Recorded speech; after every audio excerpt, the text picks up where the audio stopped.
Kementerian Pertahanan Federasi Rusia menunjukkan penghancuran kendaraan lapis baja angkatan bersenjata Ukraina oleh helikopter penerbangan tentara.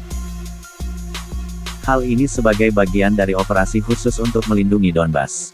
Awak helikopter K-52 menemukan peralatan yang disamarkan, menangkapnya dan meluncurkan rudal hingga menghancurkannya. Militer Rusia mengerahkan helikopter tempur K-52 untuk melakukan operasi militer. Helikopter tempur K-52 dioperasikan pada dengan terbang rendah di tengah untuk menghancurkan kendaraan lapis baja dengan peluru kendali anti-tank milik militer Ukraina. Rekamannya pun ramai beredar di media sosial dan menuai berbagai komentar dari warganet.